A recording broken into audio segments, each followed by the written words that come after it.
जब देश में कोविड की दूसरी लहर चल रही थी और दिल्ली में जिस महीना 23,000 लोगों की मृत्यु हुई, उसी महीने में ये ओबराय होटल में बैठकर नई एक्साइज पॉलिसी को तैयार करते थे। अब इस पूरी पिक्चर में बहुत सारे किरदार हैं। इस पूरी पिक्चर का जो डायरेक्टर प्रोड्यूसर है वो है अरविंद केजरीवाल। इस पूरी पिक्चर का जो मेन जो विलेन है वो है मनीष सिसोदिया। इस पूरी पिक्चर में जो छोटे छोटे और गुंडे मवाली लोग हैं वो शराब माफिया और इनके वो सारे दलाल जो इनके लिए पैसा इकट्ठा करने का काम करते थे, जिसमें एक बहुत बड़ा नाम है विजय नैयर का, जो पीछे कुछ समय देश को छोड़कर आज बताते हैं कि यूएस में है। एक इसमें बहुत बड़ा नाम है दिनेश अरोड़ा, जो साउथ दिल्ली में एक रेस्टोरेंट चलाता है और मनीष सिसोदिया रात को वहाँ पर जाते थे, वहाँ पर सारी कलेक्शन का हिसाब किताब करते थे। ये वो दिनेश अरोड़ा का और मनीष सिसोदिया का फोटो है, जो आज आप अगर सोशल मीडिया पर ढूंढेंगे तो आपको नहीं मिलेगा, क्योंकि जैसे ही जांच सीबीआई के पास गई, इस फोटो को डिलीट कर दिया गया। ये कैलकुलेशन मनीष सिसोदिया के बस की बात नहीं है या और किसी के बस की बात नहीं है। ये कैलकुलेशन एक इनकम टैक्स कमिश्नर ही कर सकता है, पूर्व इनकम टैक्स कमिश्नर जो अरविंद केजरीवाल रह चुका है। तो ये उसी के बस की बात थी कि एक ऐसा मास्टर प्लान बनाना जिससे इनको लगता था कि हमको कोई पकड़ ही नहीं पाएगा। हैरानी की बात यह है कि पुरानी पॉलिसी में जहाँ पर L1 का 2% कमीशन था, नई पॉलिसी में उसको बढ़ाकर 12% कर दिया, जबकि सरकार की जो एक्साइज की ड्यूटी है वो 1% है। एक्साइज 1% ले रही है शराब की सेल में और प्राइवेट प्लेयर कमीशन का 12% ले रहा है। ऐसी पॉलिसी मैंने दुनिया में पहले कभी नहीं देखी। और वो 6% आम आदमी पार्टी को जाता था। जैसे ही सीबीआई की जांच शुरू होती है, वो 12% वापस से 2% हो जाता है। नई पॉलिसी दोबारा से पुरानी पॉलिसी हो जाती है और कमीशन को 2% कर देते हैं। तो क्या कोई इस बात का जवाब देगा कि 2 से 12% क्यों की गई? मेरा मनीष सिसोदिया जी से ये उनको फ्रेंडली एडवाइस है कि सत्येंद्र जैन की हालत देख लीजिए, बेचारा अपनी याददाश्त भी भूल चुका है। तो मैं अगर कहो तो मैं 1 किलो बादाम अभी जो है मनीष सिसोदिया के पास में भिजवा देता हूँ, ताकि वो इस इन्वेस्टिगेशन के दौरान में ये ना बोलें कि मैं भी कोविड हो गया था, मैं भी अपनी याददाश्त भूल गया। तो हम अभी से उनको बादाम भिजवाने को भी तैयार हैं। मगर मेरी मनीष सिसोदिया को फ्रेंडली एडवाइस है कि आप सत्येंद्र जैन की हालत देख लो, बेचारा आज बोल भी नहीं पा रहा है। जैसा अरविंद केजरीवाल जी ने आज से कुछ समय पहले 2-3 महीना पहले एक भविष्यवाणी की थी कि अगला नंबर मनीष सिसोदिया का है। आज जैसे ही मैं सुबह उठा तो वो भविष्यवाणी साबित हो गई। ऐसी एक भविष्यवाणी अरविंद केजरीवाल ने कुछ समय पहले की थी, जब उन्होंने कहा था कि सत्येंद्र जैन जेल जाने वाला है। वो वाली भविष्यवाणी भी उनकी एकदम सटीक साबित हुई।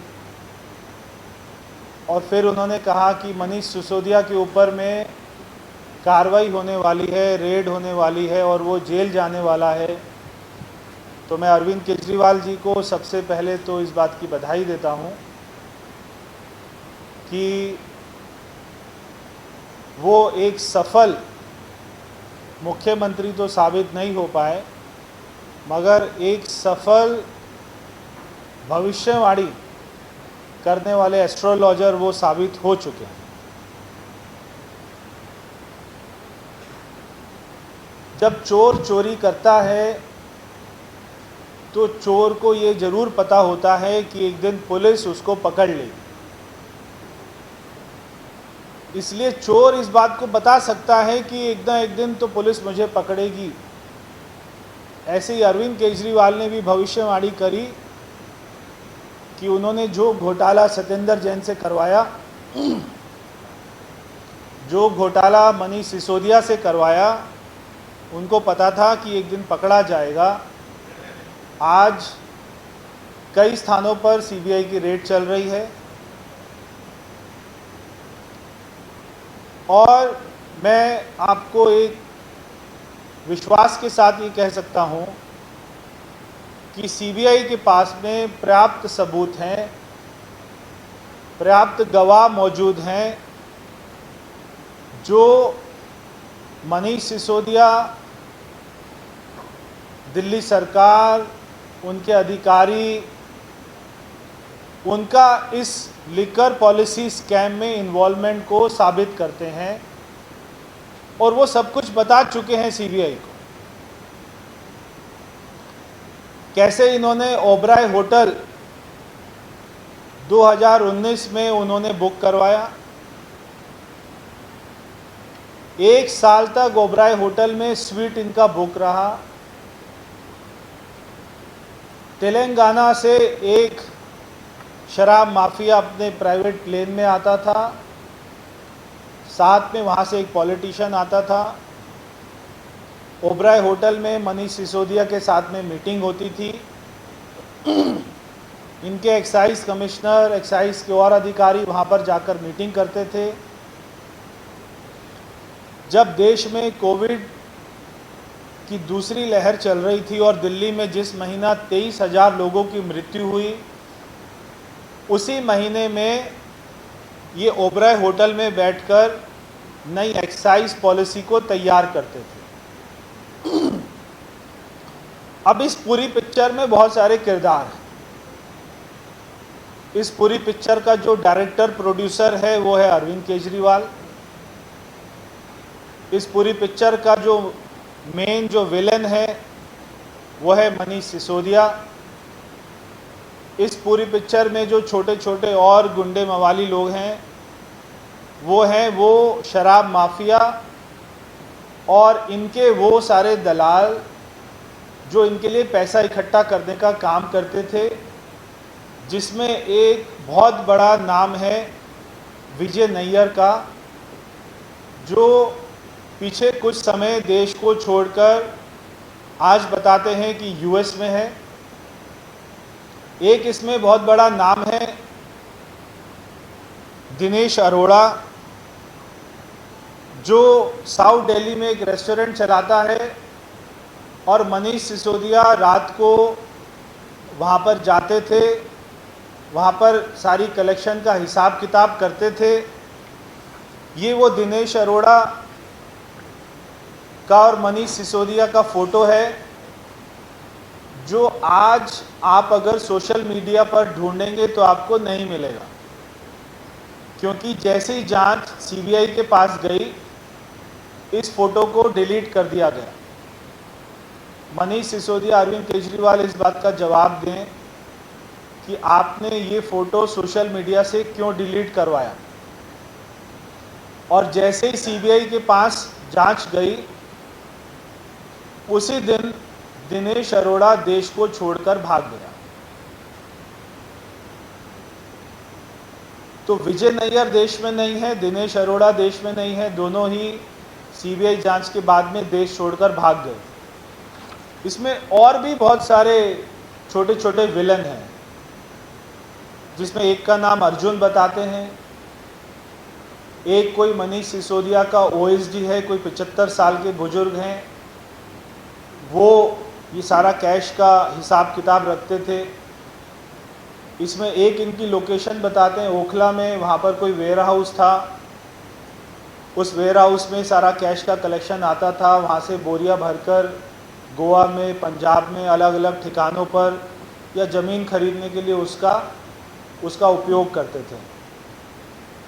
मगर मेन विलन इसमें जो है वो मनीष सिसोदिया है, क्योंकि जो डायरेक्टर प्रोड्यूसर हैं पिक्चर के, उन्होंने अपने आप को इसमें किसी भी रोल से दूर रखा, क्योंकि देश के इतिहास में पहला मुख्यमंत्री है जिसके पास में कोई विभाग नहीं है।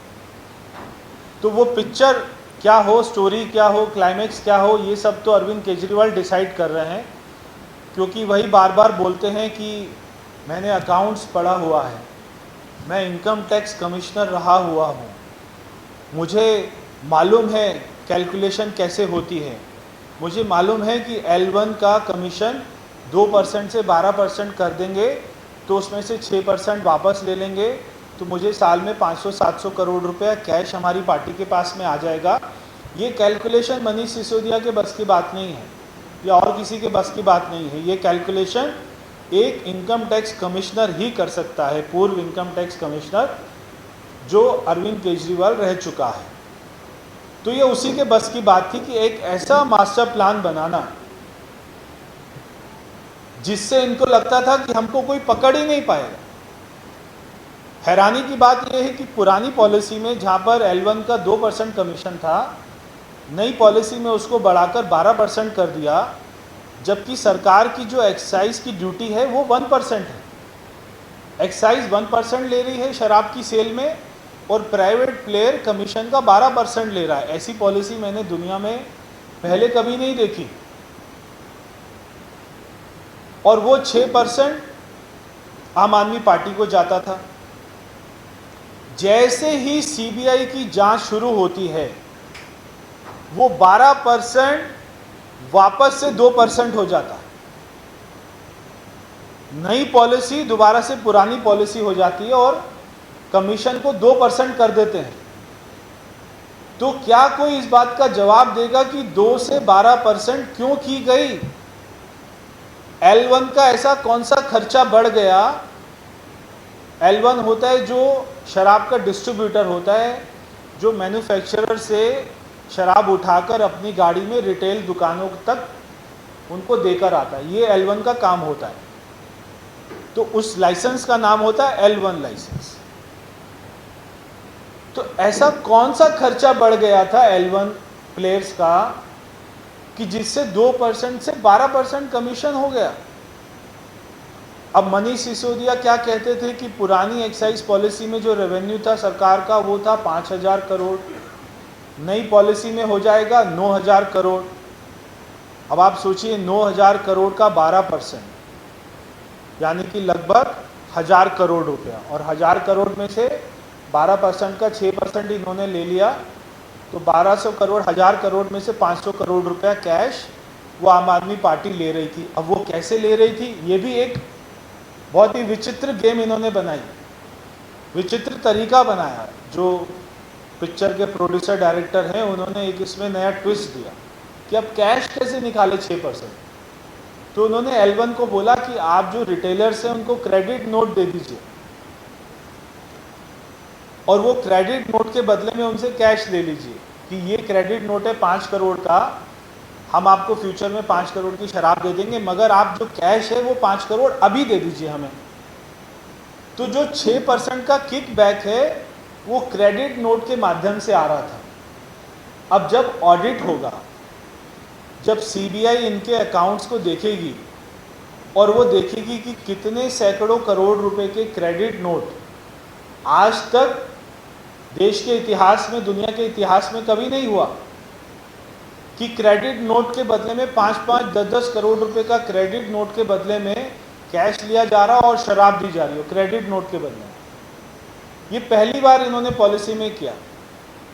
तो क्रेडिट नोट दे दिया, कैश ले लिया और वो कैश सीधा आम आदमी पार्टी को दे दिया। मैंने आपको कुछ इसमें कलाकारों के नाम बताए हैं पिक्चर के, मगर अभी ये केवल ट्रेलर है, पूरी पिक्चर आना अभी बाकी है। और जब पिक्चर आएगी तो देश का बच्चा बच्चा ये कहेगा कि अरविंद केजरीवाल की सरकार और ये सारे लोग कट्टर ईमानदार नहीं हैं, ये सारे लोग एक नंबर के कट्टर भ्रष्ट लोग हैं। ये देश का बच्चा बच्चा बोलेगा। अभी जब सीबीआई मनीष सिसोदिया को हथकड़ी लगाकर कोर्ट में पेश करेगी, तब मनीष सिसोदिया के पास में कोई जवाब नहीं होगा कि वो इसका क्या जवाब दे कि वो ओबराय होटल गया, उसकी सीसीटीवी की फुटेज है, उसकी मोबाइल की लोकेशन है, उसने शराब माफियाओं के साथ में मीटिंग करी, उसने पॉलिसी में 2% से 12% किया। इस बात का इन किसी के पास में कोई जवाब नहीं है। तो जब लिकर पॉलिसी स्कैम आता है तब ये कोई और मुद्दा जो है छेड़ देते हैं। जब एजुकेशन की बात करो तो हेल्थ की बात करते हैं। जब दिल्ली का स्वास्थ्य मंत्री जेल में है, कोरोना के केसेस बढ़ रहे हैं, मगर हिम्मत देखिए आप कि एक मंत्री जेल में है जिसको हाई कोर्ट ने प्रथम दृष्टया दोषी ठहराया है, उसको अभी तक अरविंद केजरीवाल ने हटाया नहीं। क्यों नहीं हटाया? क्योंकि अगर अरविंद केजरीवाल ने सत्येंद्र जैन को हटा दिया, मनीष सिसोदिया को हटा दिया, तो वो दोनों के दोनों सारे राज उगल देंगे। अरविंद केजरीवाल ने कैसे कैसे पैसा के लिए फाइल पर साइन करने के लिए बोला, किन किन लोगों के पास गया पैसा, विजय नायर का इस पूरी पॉलिसी बनाने में क्या रोल है, कौन वहाँ से तेलंगाना से लोग आते थे प्राइवेट प्लेन में, कोई जवाब नहीं दे पाए। तो मेरा मनीष सिसोदिया जी से ये उनको फ्रेंडली एडवाइस है कि सत्येंद्र जैन की हालत देख लीजिए, बेचारा अपनी याददाश्त भी भूल चुका है। तो मैं अगर कहो तो मैं 1 किलो बादाम अभी जो है मनीष सिसोदिया के पास में भिजवा देता हूँ, ताकि वो इस इन्वेस्टिगेशन के दौरान में ये ना बोले कि मैं भी कोविड हो गया था, मैं भी अपनी याददाश्त भूल गया। तो हम अभी से उनको बादाम भिजवाने को भी तैयार हैं। मगर मेरी मनीष सिसोदिया को फ्रेंडली एडवाइस है कि आप सत्येंद्र जैन की हालत देख लो, बेचारा आज बोल भी नहीं पा रहा है, ठीक से चल भी नहीं पा रहा है, और या तो मनीष सिसोदिया सरकारी गवाह अगर बन जाते हैं तो मैं अपनी सरकार से कोशिश करूंगा कि उनकी सज़ा थोड़ी कम हो जाए, और नहीं तो मनीष सिसोदिया जी को मेरी फ्रेंडली एडवाइस है कि वो थोड़ा योगा प्राणायाम करना शुरू करें, क्योंकि उप मुख्यमंत्री को इतनी सुविधाएं तिहाड़ जेल में नहीं मिलती हैं। सत्येंद्र जैन की हालत हम देख ही रहे हैं। तो ये सारा घपला था जो आज पूरे दुनिया देख रही है, यही आपके सामने मुझे रखना था। ये पिक्चर आपके सामने अभी हम आपको दे देंगे। बहुत बहुत धन्यवाद। बहुत बहुत धन्यवाद। देखिए क्या क्या हुआ था ये तो मुझे नहीं पता, क्योंकि मैं तो वहाँ पर नहीं था। तो सीबीआई, मैं आपको ये विश्वास के साथ कह दूँ, सारे जो इस पिक्चर के पात्र हैं वो सबके बारे में सीबीआई के पास में सबूत हैं। बहुत सारे पात्र सरकारी गवाह बन चुके हैं। वो सीबीआई के पास में आकर उन्होंने date wise, location wise, hotel wise सारी चीज़ बता दी है, कैसे कैसे अमाउंट गया था, किन किन को हमें देने के लिए कहा था। ये सारी बातें सामने आ चुकी हैं। पंजाब में भी ऐसा ये प्लानिंग थी? सेम पॉलिसी पंजाब में लागू हो चुकी है। ये सेम पॉलिसी जो दिल्ली में इन्होंने बंद करी है, अब इन्होंने पंजाब में लागू कर दी है, और वहाँ पर L1 का कमीशन इन्होंने रखा है 10%, जो कि पहले 0 था। अब इन्होंने उसको 10% कर दिया, और वहाँ पे इनका टारगेट है कि हम उसके रेवेन्यू को 12,000 करोड़ लेके जाएंगे। अब 12,000 करोड़ का 10% देख लीजिए क्या है। अच्छा, मुझे ये बताइए, मैं सभी लोग जो मुझे सुन पा रहे हैं या जो आप ये दिखाएंगे, मैं एक सवाल पूछना चाहता हूँ कि अगर एक दिन में 2 खबर 2 अखबारों में लगती है और दोनों में सेम ही फोटो लगती है और वर्ड टू वर्ड सेम लिखा जाता है, तो वो क्या होगा? क्या वो जेन्युइन होगी न्यूज़? ये दोनों अखबार का फोटो है, एक है न्यूयॉर्क टाइम्स, एक है खलीज टाइम्स। दोनों में जो रिपोर्टर है एक ही रिपोर्टर है, वर्ड टू वर्ड सेम लिखा हुआ है, एकदम सेम पिक्चर, एकदम जो 6 पिक्चर इसमें डाली हुई हैं, मेरे पास में और भी पिक्चर्स हैं, जो 6 पिक्चर इसमें न्यूयॉर्क टाइम्स में है वही 6 पिक्चर खालिश टाइम्स में है। ऐसा होता है क्या कि नव भारत टाइम्स और जो है दैनिक जागरण और पंजाब केसरी और सारे अखबारों में एक ही स्टोरी लगेगी और वर्ड टू वर्ड सेम लिखा जाएगा और एक ही पिक्चर होगी, तो उसको क्या मानेंगे? उसको तो ऐड ही मानेंगे। अभी अरविंद केजरीवाल ने खुद ही प्रेस कॉन्फ्रेंस में बोला कि न्यूयॉर्क टाइम्स में फोटो लगाना आसान नहीं होता, बड़ा मुश्किल से छपती है। तो उनको मालूम होगा उन्होंने कितना पैसा दिया, रिपोर्टर को कैसे सेट किया, कितने मुश्किल से ये फ़ोटो लगी, तो ये उन्हीं को पता होगा। मगर 2 अखबारों में, अलग अलग अखबारों में same story word to word कभी नहीं, मैंने आज तक कभी नहीं देखी। देखिए, अब ये तो आप उसकी जांच करिए और मैं सारी बात नहीं बोलूँगा तो बोलेंगे क्योंकि विरोधी पार्टी है तो बोल रहे हैं। हमने तो आपको बता दिया, अरविंद केजरीवाल हमेशा आता है कि आज अरविंद केजरीवाल की 12 बजे प्रेस कॉन्फ्रेंस है। ये होती है प्रेस कॉन्फ्रेंस जिसमें सामने 50 पत्रकार बैठे हुए हैं, 50 चैनल बैठे हुए हैं और आप मेरे से सवाल पूछ रहे हैं, ये होती है प्रेस कॉन्फ्रेंस। तो अरविंद केजरीवाल तो सामने एक माइक रखकर बैठ जाता है और ऐसे ऐसे देखता है, ऐसे ऐसे देखता है, फिर बोलना शुरू करता है, फिर अपना पर्चा उठाता है, खड़ा होता है और निकल जाता है। उसके बाद में कैमरा बंद हो जाता है। वो खुद ही बोलते रहते हैं, मैंने बहुत अच्छा काम किया, मैंने बहुत अच्छा काम किया, मैंने शिक्षा में बड़ा अच्छा काम किया, मैंने हेल्थ में बड़ा अच्छा काम किया, मेरी वो भी तारीफ़ कर रहा है, मेरी वो भी तारीफ़ कर रहा है। ऐसे होता है क्या प्रेस कॉन्फ्रेंस? मैंने कभी नहीं देखी। आपको क्यों नहीं बुलाते प्रेस कॉन्फ्रेंस में? कल मनीष सिसोदिया की प्रेस कॉन्फ्रेंस देख रहे थे, एक पत्रकार ने उनसे सवाल पूछा, फटाफट से भाग गए। ऐसा नहीं होता। आप मेरे से 100 सवाल पूछिए, मैं आपको 100 सवालों का जवाब दूंगा। अगर मेरे पास में जवाब देने के लिए कुछ है ही नहीं तो मैं एक माइक रखूंगा, वीडियो बनाऊंगा और भेज दूंगा। आपको चलाना चलाइए, नहीं चलाना नहीं चलाइए। Thank you. प्रदेश भाई, जो आपने पिक्चर का ट्रेलर दिखाया, आपसे सवाल ये है कि उसके पात्र, जो मुख्य पात्र हैं, वो तो शिकंजे में आना शुरू, लेकिन इसकी जो पटकथा लिखने वाले हैं, इसके निर्देशक हैं, क्योंकि वो अगर चीफ मिनिस्टर है तो विदाउट पोर्टफोलियो है, क्या उसकी जो है उसका क्लाइमेक्स, उसके बारे में बताएंगे। दूसरी बात यह है कि आज सीबीआई का छापा पड़ा है, श्री कृष्ण जन्माष्टमी का दिन है और कृष्ण और कंस का जो संबंध है वो कारागार से बहुत ज्यादा है, तो इसमें भी कुछ बहुत अच्छी आपने बात कही है कि अरविंद केजरीवाल के बिना आम आदमी पार्टी में और दिल्ली सरकार में एक पत्ता भी नहीं हिल सकता है, ये हम सबको पता है। आम आदमी पार्टी में जिस आदमी ने थोड़ा सा आगे बढ़ने की कोशिश करी है उसको उन्होंने पार्टी से निकाल दिया, ये भी हम सबको पता है। हो सकता है कि अरविंद केजरीवाल ही सीबीआई का इन्फॉर्मर हो, वही सारी जानकारी सीबीआई को दे रहा हो कि वो मनीष सिसोदिया और जो ये सत्येंद्र जैन हैं, इनकी लोकप्रियता से इतना घबरा गया हो कि वो चाहता हो कि दोनों को जेल में भेजें, ये भी हो सकता है। और नहीं तो मनीष सिसोदिया या सत्येंद्र जैन बिना अरविंद केजरीवाल के एक हस्ताक्षर तो छोड़िए, टॉयलेट भी नहीं जा सकते। ये आप सब भी जानते हैं, सारी आम आदमी पार्टी जानती है। तो अगर जो है सत्येंद्र जैन जेल में है 3 महीने से, मनीष सिसोदिया के ऊपर में इतना भ्रष्टाचार का आरोप है, तो अरविंद केजरीवाल कैसे बच पाएगा? अरविंद केजरीवाल के पास आज एक भी विभाग नहीं है। अगर वित्त विभाग, फाइनेंस जो है मिनिस्ट्री अरविंद केजरीवाल के पास होती तो आज अरविंद केजरीवाल जेल जाता।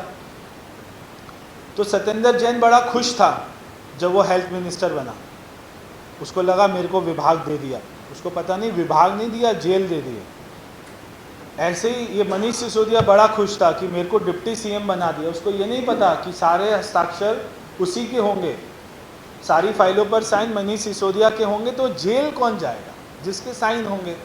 तो अरविंद केजरीवाल इतना मास्टरमाइंड आदमी है कि वो कहीं साइन नहीं करता है क्योंकि कोई विभाग उसके पास नहीं है। तो जहाँ भ्रष्टाचार होगा पैसा अरविंद केजरीवाल के पास जाएगा, मगर जेल उसका मंत्री जाएगा, ताकि मैं मंत्रियों को निकाल कर कहूँगा देखिए मैं ईमानदार हूँ।